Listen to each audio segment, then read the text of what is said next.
Okay.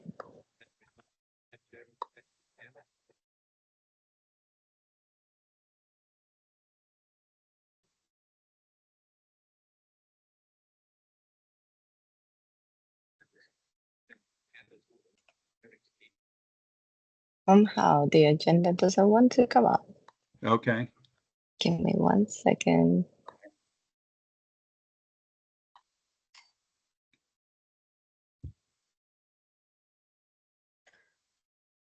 All right, here it is. Okay, good. All right, so we'll start with introductions. Would the staff like to introduce themselves first?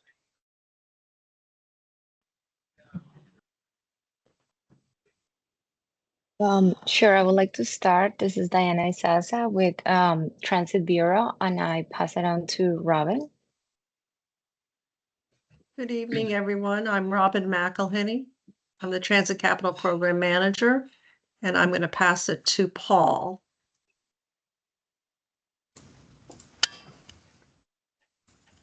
Good evening. My name is Paul Mounier. I'm the service planner for the ART bus system, and I see Francis's camera open. Good evening. My name is Francis Teddy. I'm the grants compliance specialist with Arlington County, and I'll pass it on to Ryan. Good evening. I'm Ryan Jones. I'm the asset manager for Arlington Transit. All right. Let's see. Pass Good it to afternoon. Diane. Yeah. Sorry. Yeah. Hey, Ryan, thanks. Good afternoon, everyone. Diane Trent, the Transit Bureau Bus Stop Manager. Okay. Hi there, Lauren Breyer, Arlington Transit's service analyst. And I'll pass it to Josh Drucker. Hey everyone, Transit Technology Manager for Arlington Transit, and I'll pass it to Josh Reeby. Good evening, everyone. My name is Josh Reeby, Transit Intern, and I will pass it to Kennex. Good evening, everyone. I'm Kennex Villa, Project Manager with Transit Bureau, and I will pass it on to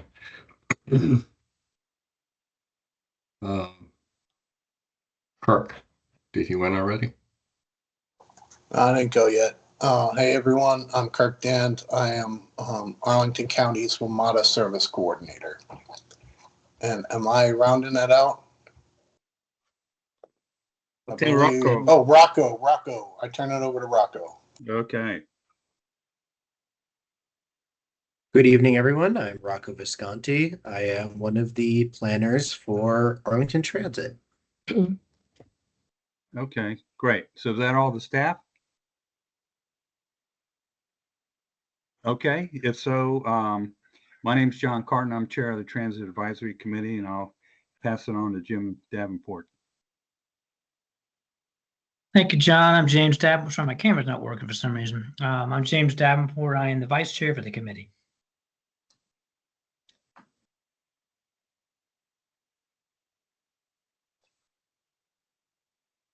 I'm Roseanne Ashby, member of the committee. Hello, everyone. This is Frank Crom, also a member of the committee. Okay, great. This is Erica Chung, also a member of the committee. Okay, Erica. Mariela Garcia, member of the committee. Okay, great.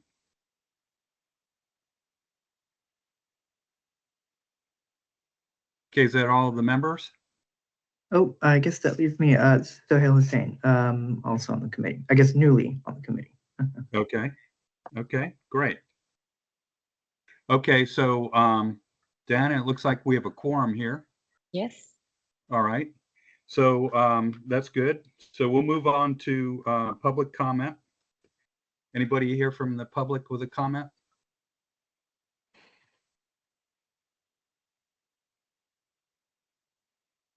Okay.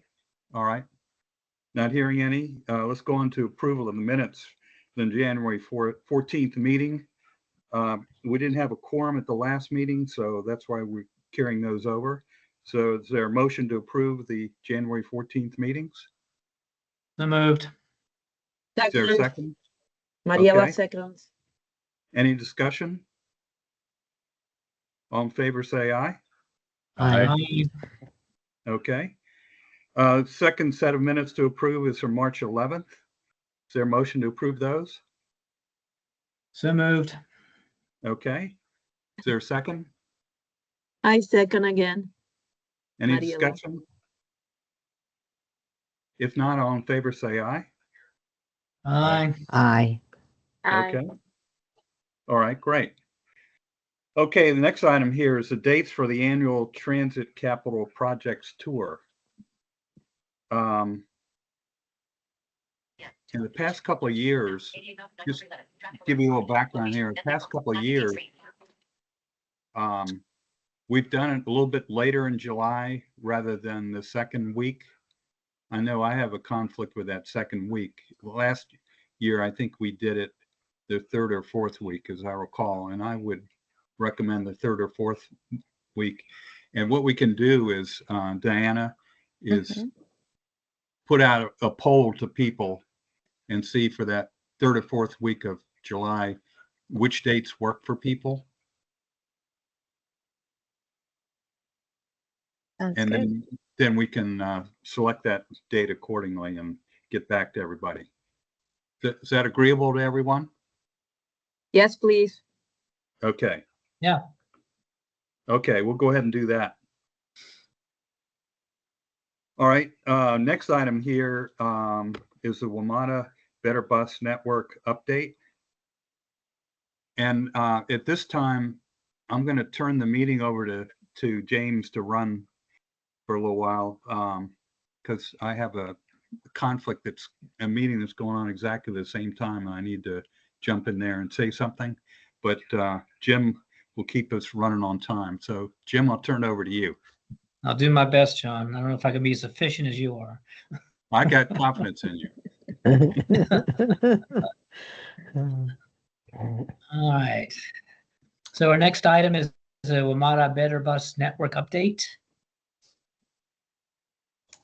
That is us. Good evening, everyone. This is Greg Potts. I'm with Metro Government Relations. I handle the Virginia side. I know just about at least half of you on the call, so it's good to see everybody. And also on the call with me is Reem Rafe, and she's going to be running the slides tonight. For us, we're going to go through a PowerPoint deck, so we'll do that. And then we're going to have some time to answer some questions. And also, I think everybody knows Andre Stafford. I see him on the call as well with bus planning. So hi, Andre, he's on as well. So I'm going to do a super brief setup here, just a super sort of high level table setting, and then Reem is going to run through the slides.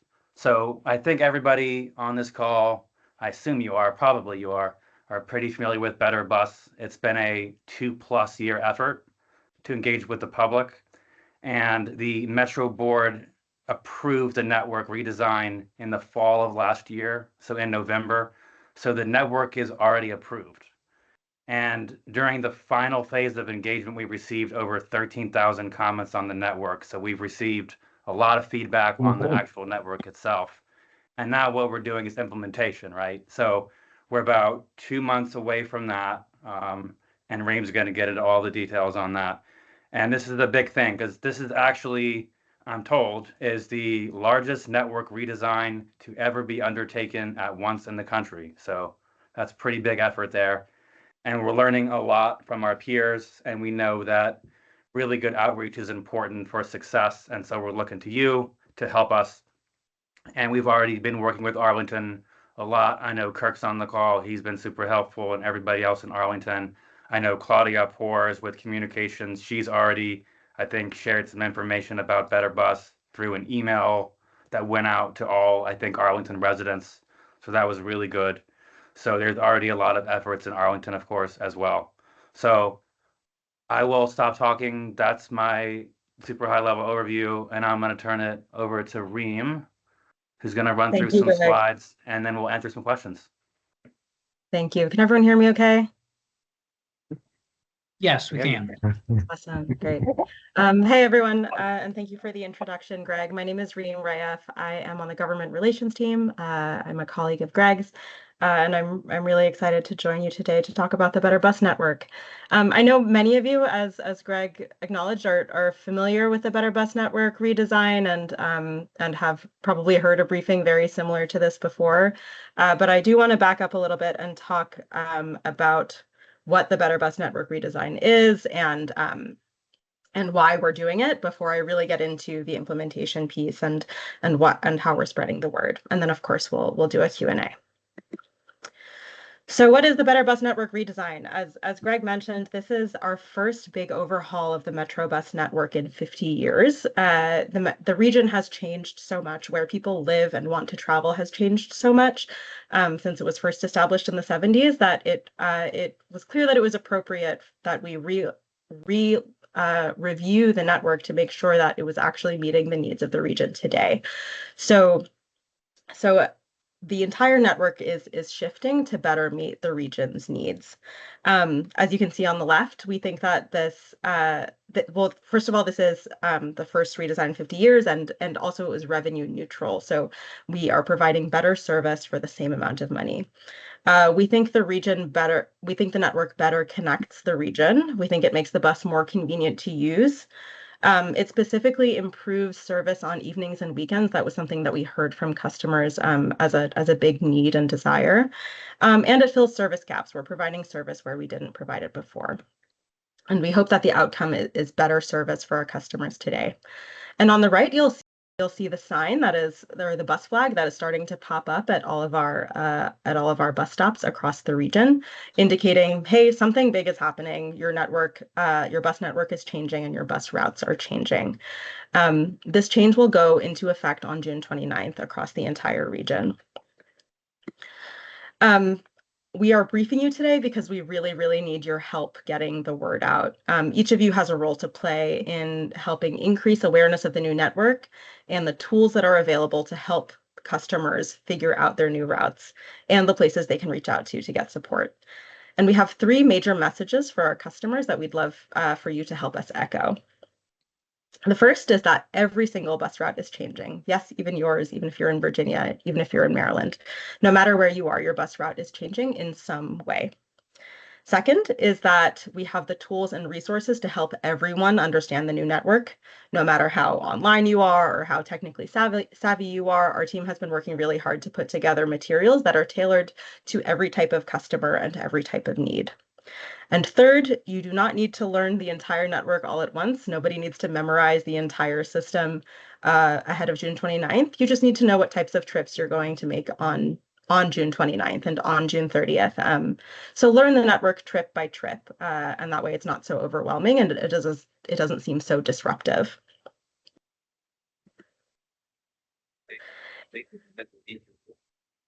These are the new bus flags that have already gone up all over Virginia, as I mentioned, indicating to customers that the new network is coming.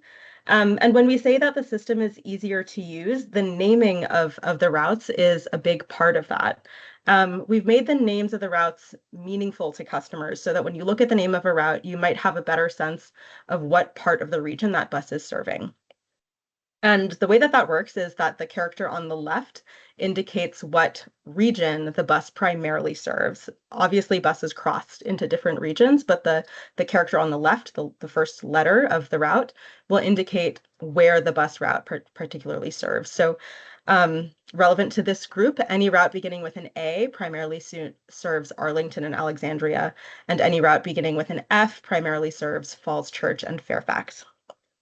In DC, the downtown routes begin with the letter D, the crosstown routes begin with the letter C, and then Montgomery and Prince George's County have M and P at the beginning of them, respectively.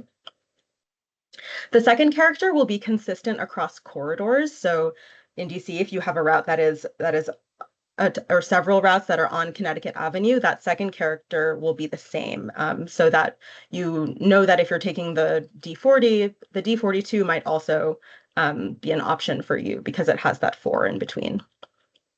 And then finally, the final character lets you know if you are on a limited stop or express route. If there's an X there, it means that that route is not going to stop at every bus stop, and it might travel faster.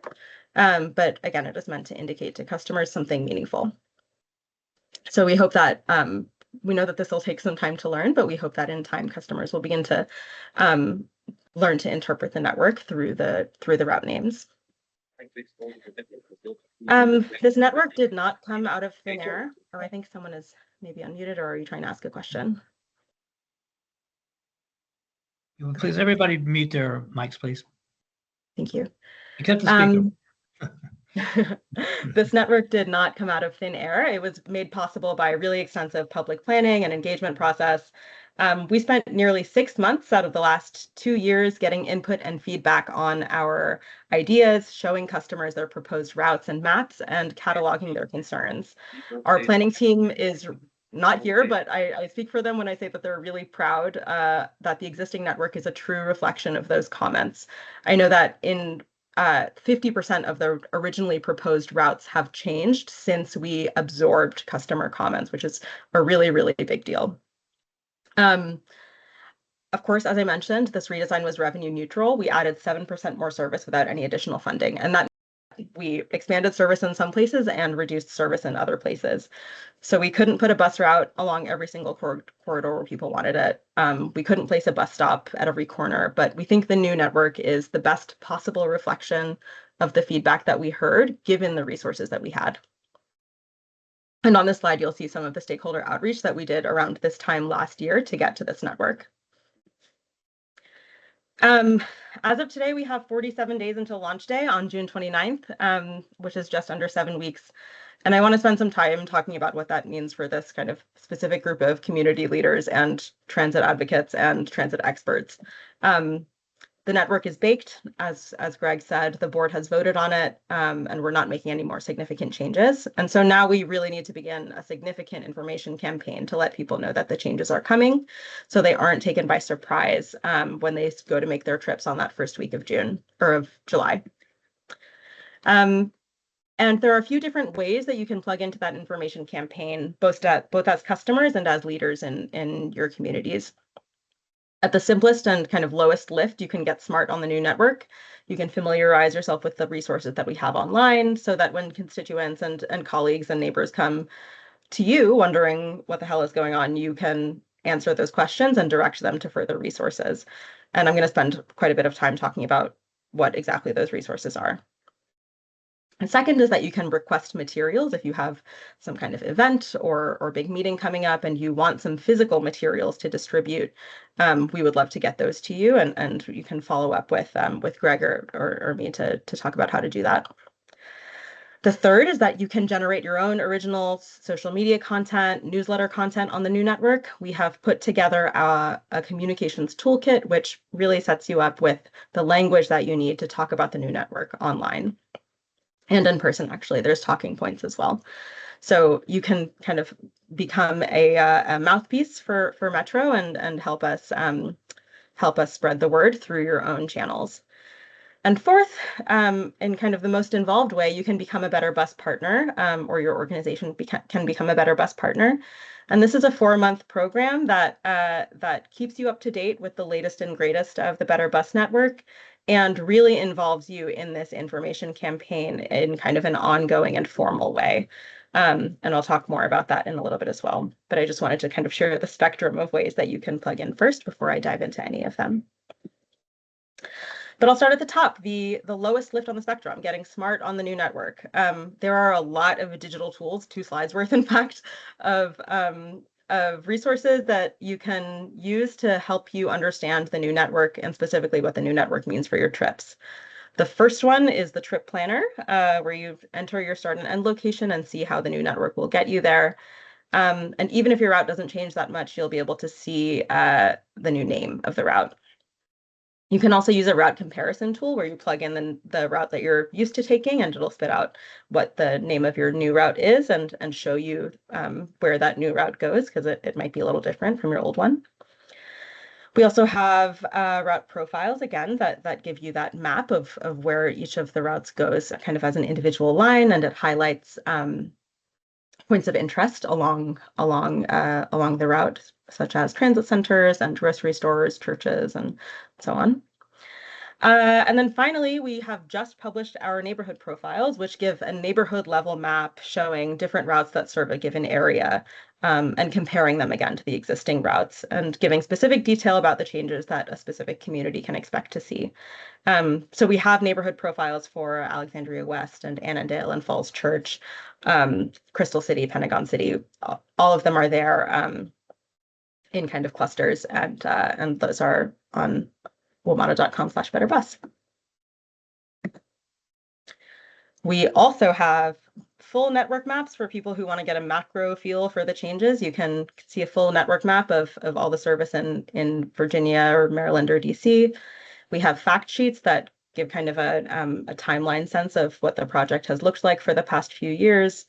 We have an FAQ document that is actually super useful for answering questions from riders. And some of those FAQs are, why is Metro doing this? And who can I talk to if this new network doesn't work for me? Those answers are in the FAQs. And finally, for those who want or need the old-fashioned timetables, we have generated printer-friendly PDFs, or I think we're about to generate printer-friendly PDFs that folks can print out for themselves for routes that they frequently take. But the most important tool for learning the new network is to use the trip planner. All of our QR codes that are on all of our materials take you to WMATA.com/betterbus, and the first thing that you see there is the trip planner. So we really want people to use it because it's the easiest and best way to figure out that first day trip. And you can do it ahead of time. You don't have to wait until June 29th to use the trip planner. The most important thing is to enter a date after June 29th so that the trip planner tells you how to travel with the new network as opposed to the existing one, because it's obviously fully functional for people to use in making their trips today, but you can plug in June 29th or June 30th or July 5th to look at what your routes will look like in the future. So those were the online resources. We also have a bunch of physical resources available to let people know about the new network. We'll have updated maps at all of our stations and many of our stops. We have A-frame signs at metro stations and at bus bays, and we'll have route handouts and take ones at many of our events, which I'll discuss in a minute. And again, you can order these materials to your office to distribute to your constituents or communities or neighbors. And if you have an event or a meeting coming up and think that your guests would benefit from these materials, please contact me or Greg, and we can talk to you about how we can get them delivered to you. We are also meeting people where they are to tell them about the new network. In the coming 2 months, we're going to be at events and markets, bike to work days and festivals and grocery stores and laundromats, anywhere we might reach our customers in person.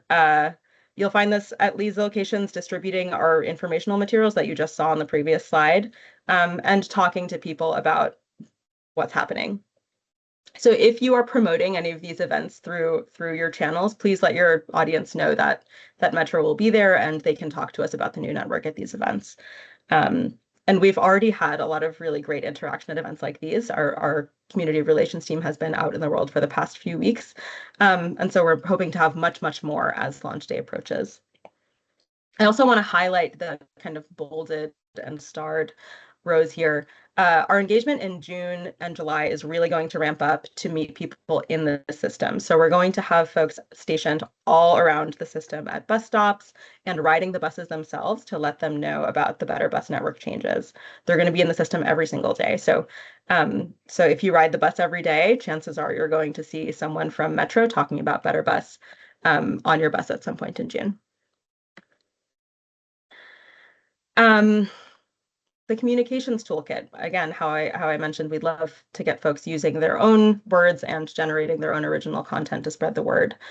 This is a toolkit that is online now, and it is an amazing resource for this specific audience because it includes language that you can use to directly make original content about the Better Bus Network. We have newsletter copy, we have social media copy, we have talking points. And this is really a way that we can expand our reach beyond our kind of normal audience and get to people who maybe don't follow WMATA on social media or get our newsletters. And the this is also on wamata.com/betterbus. In Virginia, you might highlight through your social media engagement some new connections that are really exciting in the new network. There is the new A70 extends the 23A and T to Potomac Yard and removes a deviation to make the route much faster. This is on our frequent service network, which means that during the daytime, it travels every 20 minutes.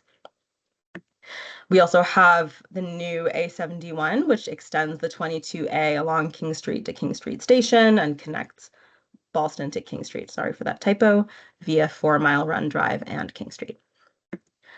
We also have the F50, which extends the 2A to George Mason University, so we imagine this will be a huge deal for students. And we have the A58, which extends the 38B to Seven Corners Transit Center and connects Seven Corners to Farragut Square via Washington Boulevard and Clarendon Boulevard. And this one is also a part of the frequent service network. So definitely recommend, if you are doing some targeted Virginia social media or newsletters, to highlight some of these new exciting connections that didn't exist before. Finally, at kind of the highest level of engagement, we again really need your help to let people know about the changes, the big ones and the small ones. And the best way that you can do that is to become a Better Bus partner. And again, this is kind of a 4-month-long partnership between your organization or your business or your office and Metro. And it basically makes you a part of our Better Bus team for the summer. You would register to become a Better Bus partner, receive an information session that gives you a sense of what's happening with the new network and provides you with some talking points. We'll deliver some informational materials to you, and you would promise to distribute them to your audiences. And then you'd begin sharing information with your community. We have a couple of info sessions about the Better Bus Partner program coming up, one on this coming Friday and one at the end of May. And then the program will begin officially in June. So this is a really exciting program. I think that there are some folks on this call who have actually already signed up to become Better Bus partners. So thank you so much for doing that. And we hope to thank you with some of these Better Bus partner branded things such as mugs and other items. I think I've spoken enough, so I want to leave a little space for Q&A if we have time in the agenda. Thank you, everyone, for your attention. Thank you. A very, very good presentation. I know this effort's been long coming. I know it's difficult because all the routes, you have so many routes in the metro system, and they're all basically were just a conglomeration of different routes. And so there are numbers and letters and not really consistent. And I think making a consistent process of naming the routes so people can figure out exactly what route they need, I think is a good thing. It's coming along here. My understanding is that for the signage is a critical element of this effort, and you're going to basically in 2 phases. You're going to have temporary signs, and then about a year, then you're going to have the permanent signs. The temporary signs being you're going to have the old route and the new route listed together, and then the new signs will be coming in about a year from now, something like that. That's correct. Yeah, I think a year is probably optimistic, but that is correct. Again, James Davenport, and I work at Community Connections as part of Council of Governments, and Bob Spellman did a somewhat similar presentation to the TPB, Transportation Planning Board Technical Committee a couple of weeks ago. And I've asked him to speak to a committee I staff at Community Connections, the employer outreach. And so that's going to be sometime in mid-July. So, I hope to maybe make arrangements for that to happen as well. But I commend WMATA on this effort. Does anybody on the committee have any questions?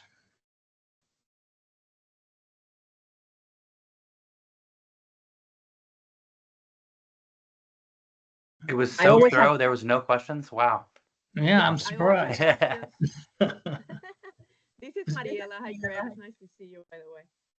So hi. the first question is, no matter what you guys do, there's always going to be people stranded. So you're thinking already, but I wonder what you're doing in those stops that won't exist anymore? Can you just tell me? Yeah, so at the stops that are being removed, we've put up flags that says, hey, this stop it's not going to receive service anymore starting in June 29th. It also has, so that's kind of the bus flag that's a little bit up high.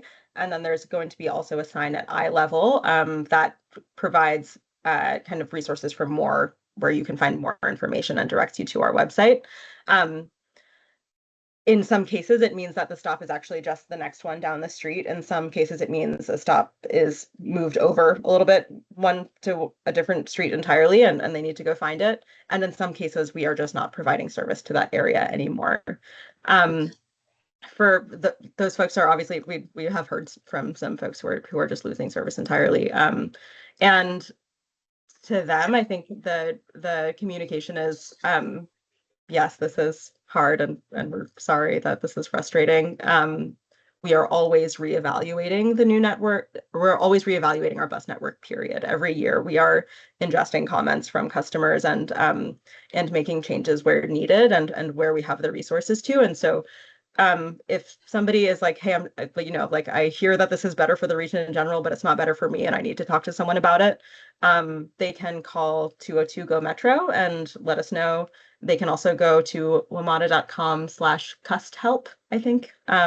That link is somewhere else in this presentation. And so yeah, I think our planners are always listening for ways that the network isn't quite working. So while there will be no more changes happening in this specific redesign, certainly there will be continuous changes, as there always is, to our bus network, responsive to customer concerns.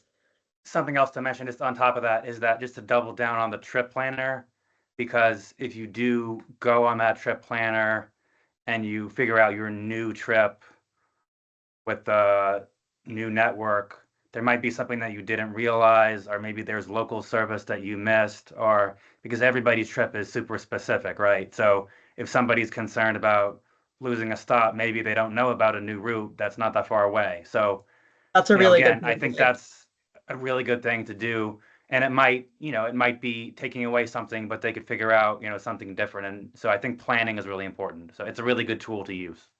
No, I definitely, because, oh, sorry, go ahead. I was going to say, I definitely agree with those things. I just lately, as I'm aging, I realize how difficult it is for our aging population to use technology, one, and for our people with disabilities to use that technology as well. So I'm pretty sure you guys are aware of all these things, but just in the initial months, I just would hope that you put extra efforts in trying to make sure that nobody's left behind. Yeah, thank you for your that. presentation. Thank you. Yeah, I should have mentioned, we are also doing some really targeted outreach to our senior communities. We are visiting senior centers and residences across the region to let them know specifically, because we know that seniors are reliant on Metro and might be less likely to see changes that we're announcing on social media and so on. Thank you. Thank you. We also have a question from Sohail. Yeah. Hey. Yeah. Great presentation. And I heard quite a bit on this at the Transportation Commission meeting some months ago. So, and you guys have been doing a lot of great work.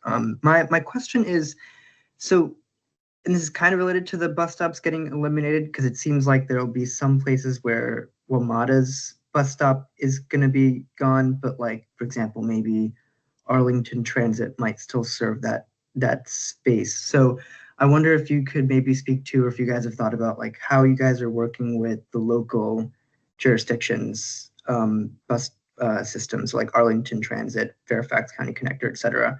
Like, what does that look like? Because I'm, so what is the kind of coordination behind it so that the individual bus networks for each of the jurisdictions is like kind of connected well with this change? Yeah, thank you for the question. So I will try and speak from the planner's perspective, but they aren't here, so I can follow up with you with more detail. But I know that our planners have been in coordination with folks in the Virginia jurisdictions, especially related to infrastructure changes that we needed to make our new routes possible, such as, removing parking or adding bus stops or stop bars and so on. So I know we've been working closely with the jurisdictions in that way. But I don't, like, for example, Prince George's County's The Bus is doing a big overhaul of their network at the same time to fill gaps where we're cutting back service. And so that was kind of much more of a partnership of bus service coordination. But that's the only place where we were able to do that for this redesign. And then also, Raym, just so you know, Andre Stafford is on the call as well from Bus Oh, Plane right. as well. So I mean, he's been in contact, and obviously, our staff. I see Kirk on. We've been in contact with you all a lot on this stuff. And Kirk has his hand up. And your mic is off. Turn your mic on, Kirk. That would help, right? We've only been doing this for how long? But I just want you to be reassured that our bus stop manager is on the line as well. And regardless of whether it's Better Bus or not, Arlington and WMATA meet constantly to discuss bus stop improvements, specifically these abolishments and setting up the new stops and all of that. I think it's like either on a bi-weekly or weekly basis. Go ahead, Diane. You can fill them in better. Yes, good afternoon, everyone. Just want to reiterate what Kirk just said. We do have a standing meeting with Metro Bus. We talk about a little bit of everything to include the implementation of the Better Bus Network launch. So particularly for the bus stop abolishment, there are a total of 80. 67 are at shared bus stops and 13 are WMATA only. And we have teamed this up. We've gotten confirmation from the planners that none of the infrastructure is going to be removed at this time, so meaning that the bus stop pole and the flags are going to be removed effective June, prior to June. So there won't be any issues with shared stops in particular. The majority of the stops are actually, I would say, significant amount of stops along Langston Boulevard. So, but we're in good shape, and this will definitely not have an impact to Arlington in terms of service stops being removed without our awareness. So there is close coordination. Happy to answer any other questions that you may have. That was helpful. Thank you. We have another question from Paul. It's just a comment. From a service perspective, we've been working with WMATA since the beginning of this effort.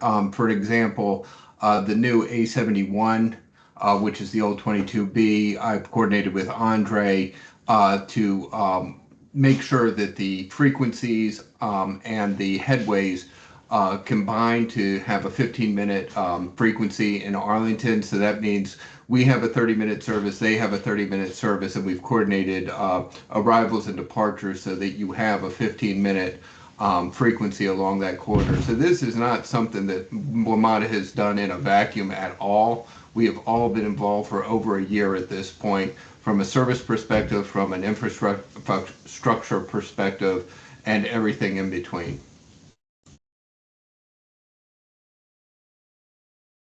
Thank you. Appreciate that. Thank you for that comment. Anybody else, any questions or comments?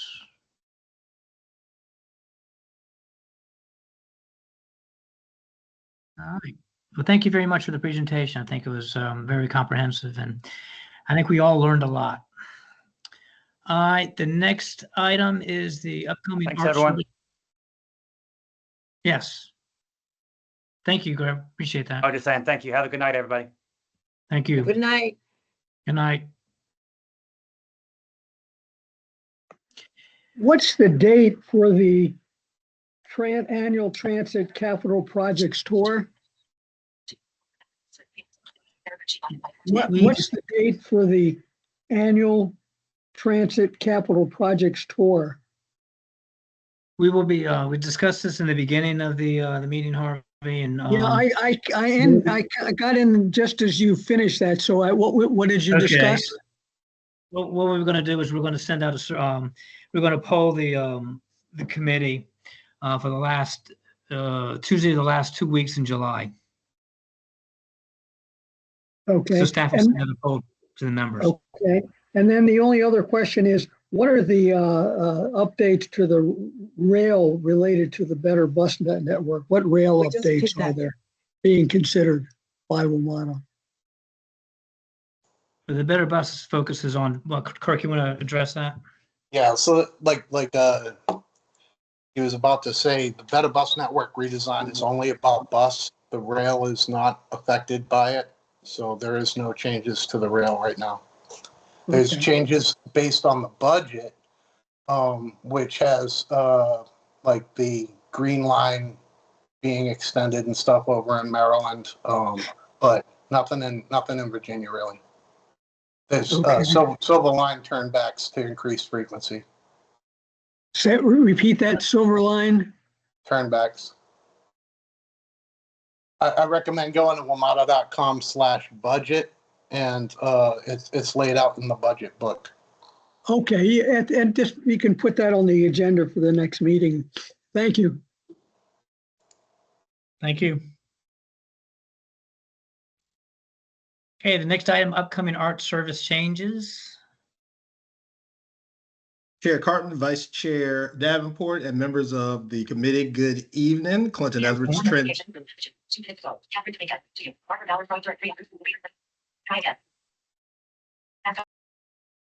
Good evening, everyone. Clinton Edwards, Transit Services Manager. We're going to come to you all with some more changes at bus, as we just heard from WMATA. This on the art side.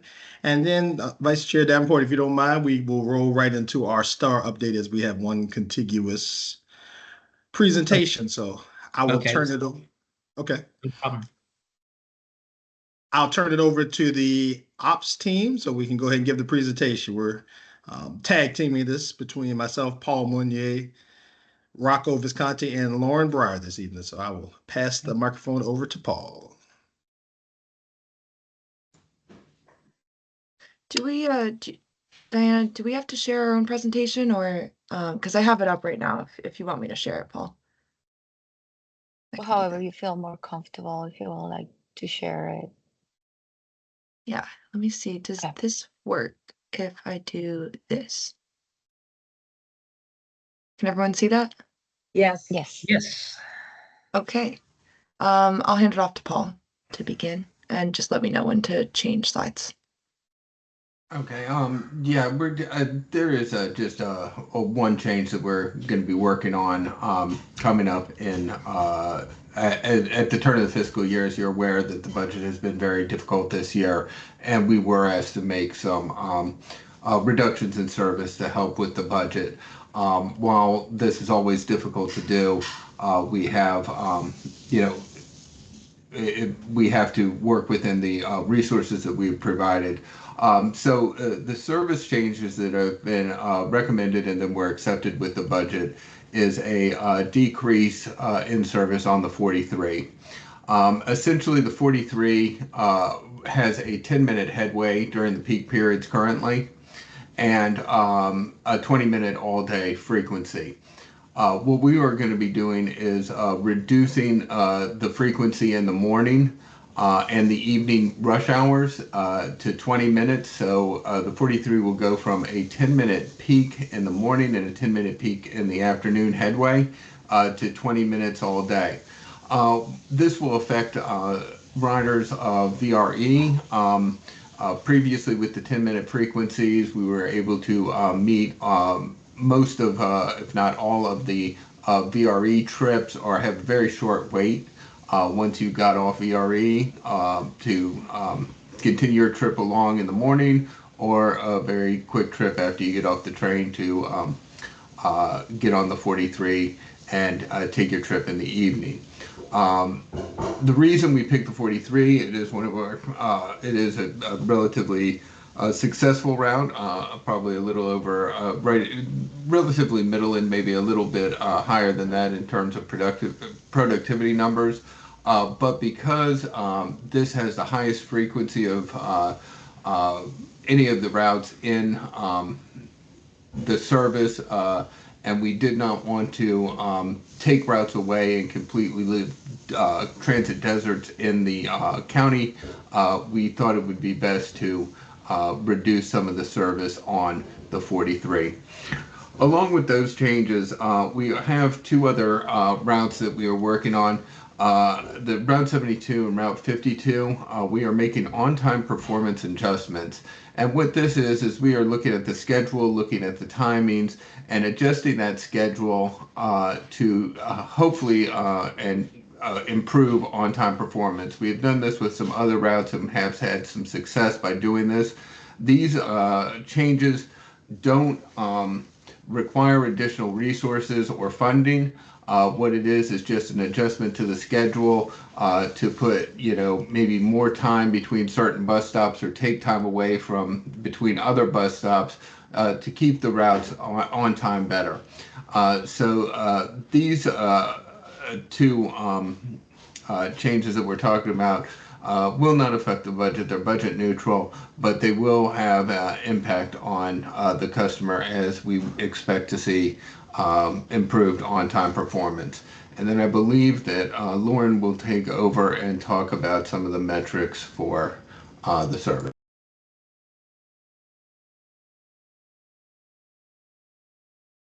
Yes. And as you can see, this is what I just described. I apologize. I forgot we had the second slide. Second slide, yeah. But that's the details of the changes. I'm gonna shrink the screen just because I do have notes on the side here, but so Lauren Breyer, Arlington Transit Service Analyst, and I just wanted to give a quick update as we typically share some ART metrics for the month of March. We've seen a pretty big increase, and I wanted to highlight this as a lot of the things that have been going on recently, like service cuts and other changes within our region, has led to a different environment, essentially. And we'll go into some of the influences here, but I just wanted to highlight on the screen right now, we have a screenshot from a report that we put out monthly, which is available on the website, Arlington website, under the About Art tab. And it shows a comparison between March of 2025 and 2024, including year-to-dates for passengers, revenue hours, as well as some other metrics about our service. In March of 2024, we had 218,000 trips or ART passengers, and then in March 2025, we've had 237. So year over year, that is almost a 140,000 passenger increase, or as many people as this is our number we reference to for ridership. And I wanted to highlight this because it's also right underneath that, it says revenue hours. And as you can see, from 2024 to 2025, we've lost about 500 revenue hours with these service changes. So that's a pretty good sign, saying that our service changes have gone well. But I also want to highlight some of the environment that we're working in internally and externally. So the next slide is data, the same information on passengers system-wide ridership visualized so that you can see the year-over-year growth every year going back to 23, 24, and 25. And in 25, March is usually a pretty big month for us. February and wintertime sort of ending, and as well as there's more dates in the month. But highlighting that visually, it's always really nice to see that that change over time, and you can see it steadily grow over these years. So to highlight, to show a little bit more about why that's kind of happening, we have internal and external causes. And I wanted to go back and just really focused that our main goal since 2020, as the past 5 years, has been boosting ridership back to pre-pandemic levels. And I think it's from what we've seen so far into the 2025 fiscal year, is that we will probably reach similar or at pre-pandemic levels by the end of this fiscal year, as we've sustained this annual growth of about 8% year over year. And we haven't really seen any dips like in the previous slide. Over time, that growth has been pretty steady. Some of this has to do with obviously external factors, the return to office with the federal mandates and other businesses in the area, encouraging workers to go back into the office, and they are choosing then transit. And then alternatively, we've seen increases in ART, but also in the whole DMV region, increases in weekend ridership and off-peak ridership, during the lunch period or later in the days. And that is also to do with the changing work environment that came out of the pandemic, including more flexible work schedules and remote work. So those are some of the environments that we're working in that has led to this increase in ridership. But at the same time, we've done internal efforts within ART, I'd say with targeted efforts to meet populations such as the student ridership iRide program. We've seen 10% annual growth just from the student population, as well as previous successful service changes, including the rerouting or combination of the 62, 61, and 53 when we turned that into Route 56 last summer. We've now seen that we've retained about 80% of the ridership on that new route, going down that old 53 route. And that's a pretty big win, considering that we have more service changes coming up. And we want to maintain these levels of ridership, as it is directly correlated to basically our funding and what we can provide as a transit agency. So if it weren't for these programs and all of the hard work on the ART team, this recovery might have been slow or less. And I have one more slide here, and then but I wanted to take this all the way back to 2019 and show you the big picture version. This is a graph of the ART system-wide ridership over time, going back to 2019. And this is also available on the Arlington Transit website. And at the top corner here, you can do calendar year. With the dark blue line on the screen being 2019 at the highest points here. You can see the orange was 2020, basically starting at zero because we weren't running any service. And we've made all of our way back up here, and there's a green line, gray line representing 2025. And as you can see, we've gotten really close there. So just a quick update on ridership and what kind of environment we're operating in, and then also what the future might hold for the rest of the year. I'm going to hand it over to Rocco now to give a star update. Oh. Okay, good afternoon or evening, everyone. Jeez. Good job, Lauren. I thought you did a very good job summarizing all of that. So we have a couple updates here on STAR. The first thing I have is the STAR metric table for February and March of 2025. If you were in the Transit Accessibility Subcommittee, you may have already seen this, but we had 3,892 trips scheduled for February, 3,871 scheduled for March, and we had 2,830 completed trips for February, 3,192 completed for March. An on-time percentage of 89% in February and 87% in March. While it is improving month over month, it is still below the 90% threshold that we are looking for, but we are moving upward. We saw a sharp decrease in the amount of trips canceled by the provider from 18% in January, 13% in February, to 7% in March. And we saw also a decrease in the amount of trips canceled by customers, down to 8% in March. We received 2,429 calls in February and 2,755 calls in March. And we answered 2,630 calls in February and 2,693 in March. Again, if you want to view this table, there is a link on the provided presentation at the top of this page under the title. It'll take you to this report on our website. It's on the Arlington Transit website. It is in the same spot on the website as the service effectiveness report that Lauren presented. I think you can go to the next slide.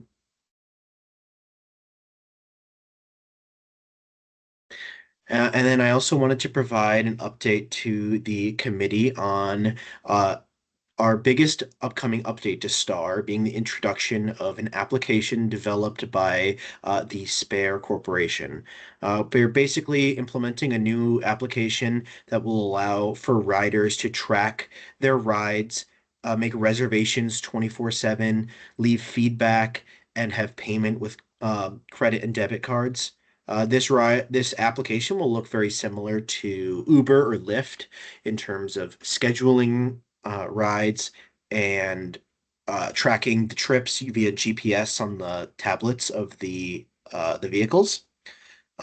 This app will be named Arlington Star in the App Store and the Google Play Store, or it can be accessed via desktop on a desktop website.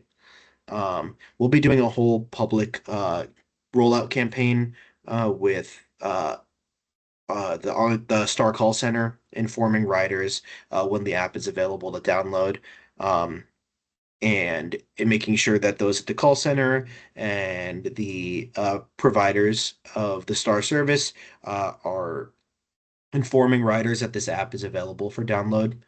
Our planned launch date is June 2nd of this year. And we are very excited to have this program come to the Star service. We think it'll be a very big benefit to all the riders. And that's all the updates we had to present for Star. Thank you very much. Rocco, could you go back 2 slides? Sure. Someone had asked about, you said this is a fiscal year, but there's only 9 months here. Yeah, so the fiscal year is July 2024 to June 2025. Right. So there will be April, May, and June still left to add to this going forward. Right. Okay. And Francis says thank you. Thank you very much.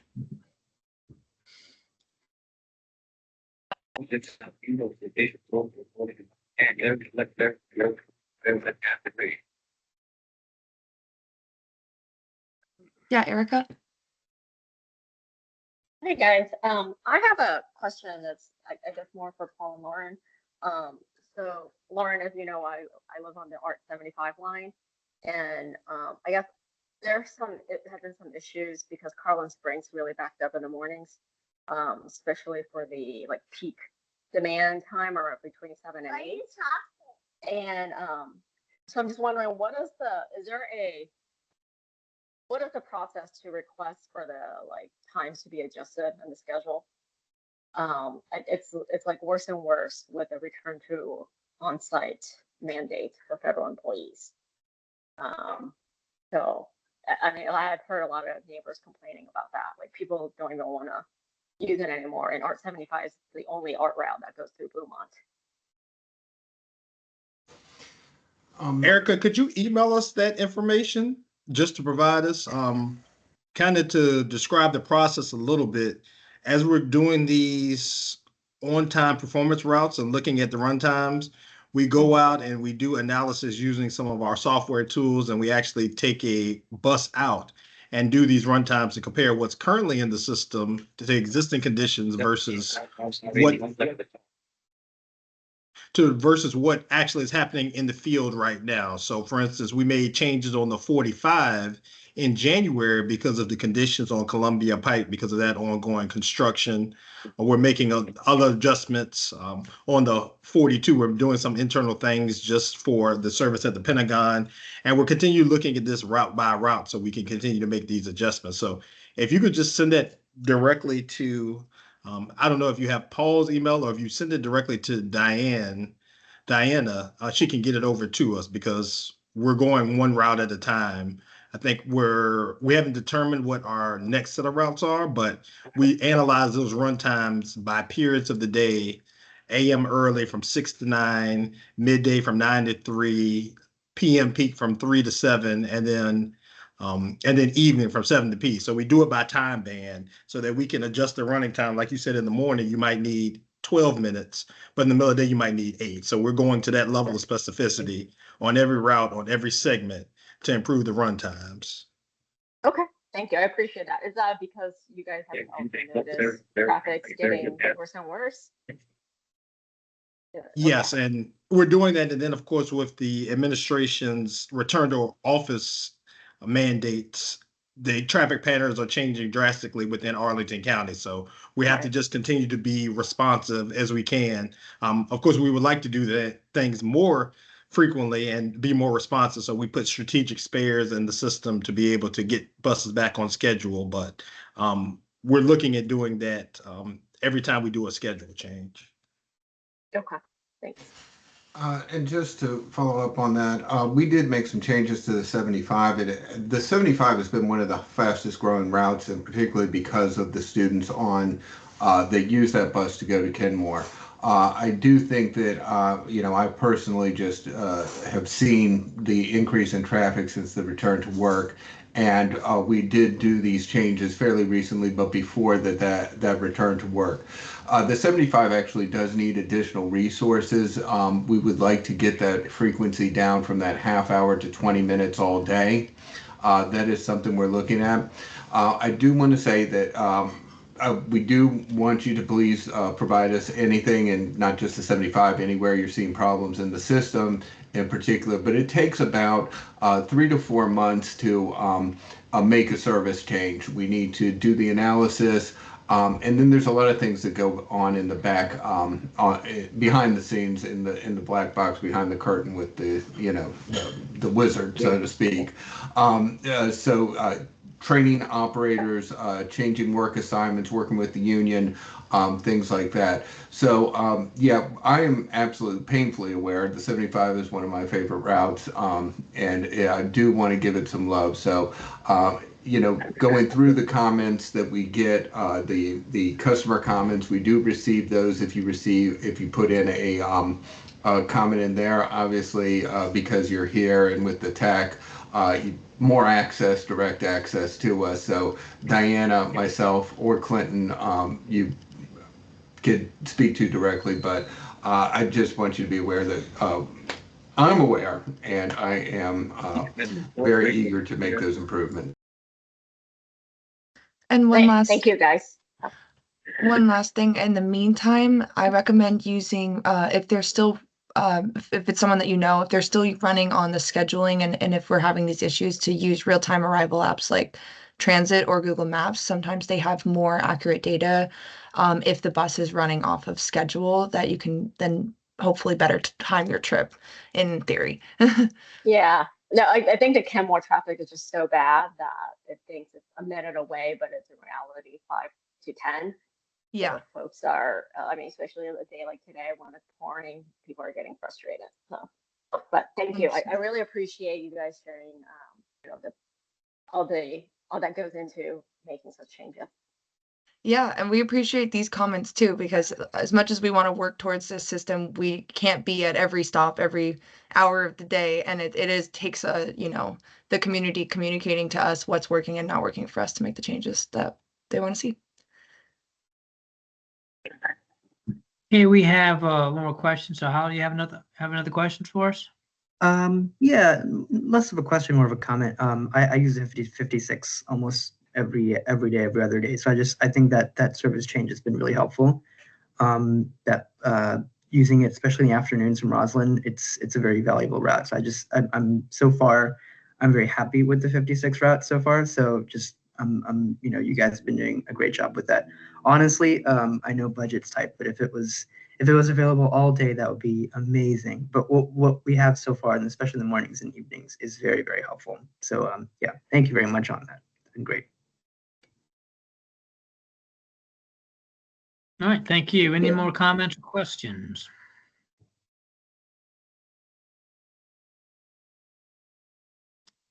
Okay, moving on. East Falls Church Bus Bay Expansion Project update.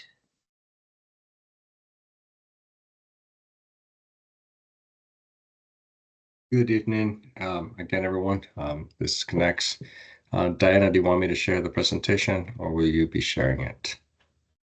I can share if you want, but if you feel more comfortable running the slides yourself, you can do that too. Yeah, that's fine. I have it pulled up, so I guess I'll. Okay.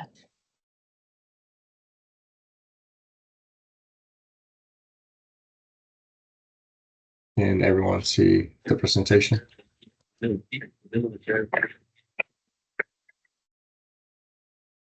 Okay, can everyone see the presentation? Yes, we can. Okay. Yeah, good evening, everyone, again. I'm Connect Sevilla, project manager with Arlington County. We're just gonna do a presentation on East Falls Church. Just for introductions first.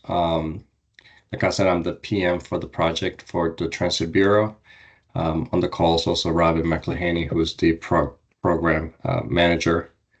And if there's any media inquiries, you guys can reach out to Claudia Pors. Her in contact is on the screen. Just to give a quick history on the project and the goals. This project will increase bus bay capacity at East Falls Church, bus loop, and improve pedestrian access to the metro station and the park and ride area. It will also improve crosswalks at the entrance of the bus loop. The goals for the projects are to enhance the multimodal hub, relieve operational congestions. Right now at the station, each bay is at capacity, so we will be adding bays to relieve some of that congestion and improve operation in the area. Give people space by increasing the sidewalks, but also creating a better flow in the area. Improve access. We are also making some improvements to the bicycles and the connections to the station. The design for the project, we are adding 3 new bus bays to have 7 bus bays in total. Currently there are 4. The pedestrian and ADA access improvements all throughout the station. The parking lot, the locations of the ADA parking spaces will be moved to bring them closer to the station. The bus loop entrance is being realigned with the I-66 ramp on the connection on the other side of the street. This will improve the signal operation there, as we will be able to run the green light for better, longer times. We are replacing the signal at the bus loop entrance, and then there will be frequent, reliable service now. In terms of where we are currently with the project, we have selected our contractor, Arden Company, and construction is set to start in July of this year, and it will take about 15 months. So it will go from summer of this year to summer of next year. That was a quick, brief presentation, but I'll open it up now for any questions that anyone may have, or Robin, if you have any additional comments you'd like to add. I do not. Thank you.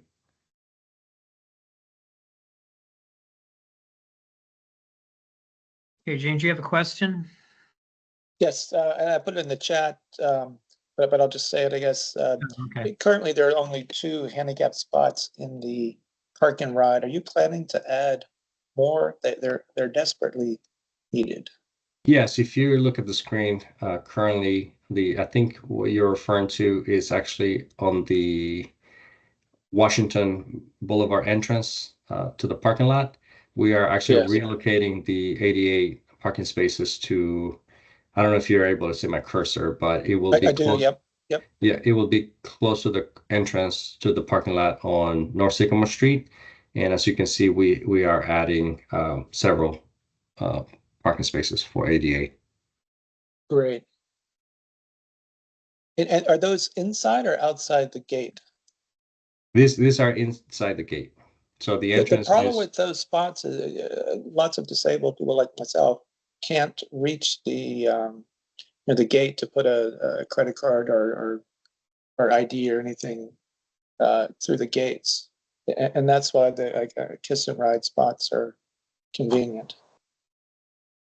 I will mention that at the board meeting on Thursday. Well, right after the board meeting, I have a JCC meeting with the government relations, so I will bring that up as a point.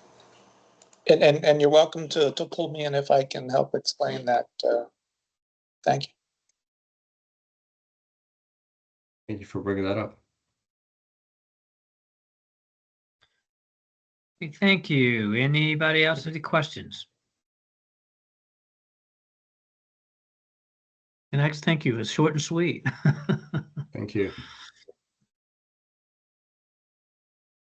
All right, moving on. We have a report from the Accessibility Subcommittee. Roseanne, would you be addressing that or? Yes, I can. Can you hear me? Yes, we can. Okay, great. So I'll be brief, and Jim might want to add something after I'm done. But we did meet tonight. We continue to hear concerns raised by the public about the timeliness of STAR trips. And the fact that there is still not sufficient communication between the provider, We Drive You, and the customer. And so I think I can say that things are improving, but they're not where they need to be still. We are hopeful with this new app that Rocco described to you that maybe communication will be easier, but there will be a certain segment of the disabled and elderly population that STAR serves that will still need access to the call center. The call center is not going away, but that there still needs to be communication with folks that don't use the app. Of course, a lot of us are concerned. We haven't seen the app yet. I envision that when it does get rolled out in June, there's probably going to be some glitches, but we are excited about the potential that the app certainly can make for making the service more efficient and for communicating better with the customer. So we talked some about safety issues. The last time I was here at this meeting, we had some grave concerns about some safety issues. I understand that the drivers, the We Drive You drivers, were given a reminder, a refresher course on safety issues in mid-April. I'm hopeful that that has resolved some of the concerns. But again, safety is important to us as a subcommittee, and as I know it is to the county as well. We talked too about reasonable accommodations. Some folks cannot use a particular kind of vehicle because of the nature of their disability, and there needs to be a way to address that. And supposedly with this new app, they will be able to request the appropriate kind of vehicle for their needs. So that is all I have to report. I don't know, Jim, if you have anything you want to add, feel free. Yeah, I think you covered it very well, Roseanne. The only thing I would just maybe reiterate, the app sounds like it's going to take care of the communication issues, and in particular, knowing where your driver is to be able to see, in GPS, how far away that person is, real-time information. That's going to be a big help. The issue that Roseanne mentioned, I want to mention too, is safety. A lot of all the vehicles, I haven't seen anything that appears to be less than maybe 8 years old. It's old equipment in these vehicles, and safety, should be the biggest priority, especially, taking anyone, but someone sitting in a wheelchair, it needs to be strapped down appropriately, otherwise it's extremely dangerous. So that's it. Thank you. Okay, thanks to you both. Does anybody on staff have any responses to Roseanne or Jim's comments?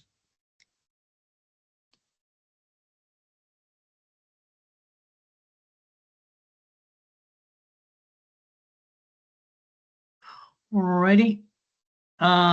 Any additional items from committee members and staff? I had John, one did you- quick question, if I may, and it's Sure. related to the elevator at the Pentagon City Station. And I know, we visited it last summer, and when I was there about a month ago, it was mid-April, it was still not open for business. And I just wonder what is happening with that elevator. I could address that. It's Robin. Yes, it has taken us longer to complete the systems integration and inspection and testing requirements with WMATA and the contractor than we would have liked for it to have been. So it has taken a long time. We are closing in on it being complete, and we're looking at the substantial completion, which means it will go into operation this summer.